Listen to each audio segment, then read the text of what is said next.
વડોદરા શહેરમાં પૂર આવ્યું ત્યારબાદ ઠેર ઠેર રાજ્ય સરકાર દ્વારા રાહત અને કેશ ડોલની જાહેરાત કરવામાં આવી હતી, પરંતુ વડોદરા મહાનગરપાલિકાના વોર્ડ નંબર 16માં કેટલાક પૂર અસરગ્રસ્તોને સહાય નહીં મળી હોવાના આક્ષેપ સાથે લોકોએ પાલિકાની વડી કચેરી ખાતે બુધવારે મોરચો માંડ્યો હતો।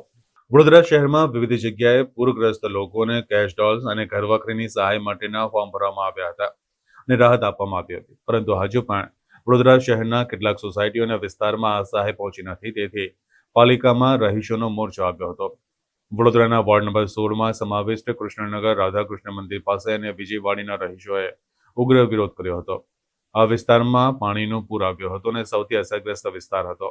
ઘરોમાં પાણી હતા અને ખૂબ જ નુકસાન થયું હતું। સહાય માટે લોકો આવ્યા હતા, પરંતુ ખરેખર જેને નુકસાન થયું છે તેઓને એક પણ રૂપિયાની સહાય મળી નથી।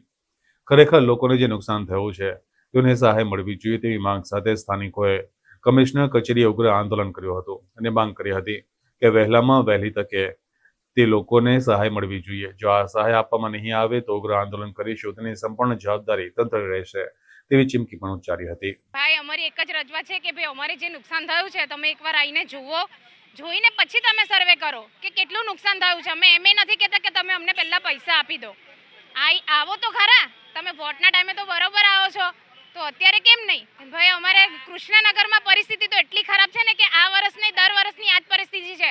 અમારે જે ગટર લાઈન કરી છે ને મોટી, એ ખુલ્લી છે, અમારે એની પર ઢાંકણ નથી કર્યું। કોઈ બાળક પડી જાય ને તો પાછું મળે ના, એ રીતની પરિસ્થિતિ છે અમારી અત્યારે, તમે આવીને જોઈ લો।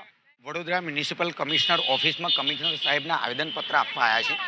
આવેદનપત્ર આપવાનું કારણ એક જ છે કે વડોદરાની અંદર જે પૂર આવ્યું એ પૂરની અંદર ઘણા બધા વિસ્તારોના ઘર ડૂબી ગયા, ઘર વપરાશી અને ઘણી બધી વસ્તુનું નુકસાન થયું અને સરકારે પરિપત્ર બહાર પાડ્યો કે 100 રૂપિયા, 60 રૂપિયા અને 5000 રૂપિયા એકાઉન્ટમાં નાખવાના। આ લોકોની ટીમ પણ ગઈ, પરંતુ 30% લોકોના પણ એ પૈસા કે બધી વસ્તુ પહોંચતું કરી નહીં શક્યા અને એ લોકો આધાર કાર્ડ માગે છે, પાન કાર્ડ વ્યવસ્થિત નથી દેખાતું, તમારું બેંક એકાઉન્ટ નથી, તમારું રેશન કાર્ડ નથી। આ લોકોના ઘરમાં તમે પાણી જુઓ તો આટલું હું ત્યાં જઈને આવ્યો તો મને ખબર છે બધાના ડોક્યુમેન્ટ બી તણાઈ ગયા હોય, એમના ના હોય તો એમને આપ્યું નથી।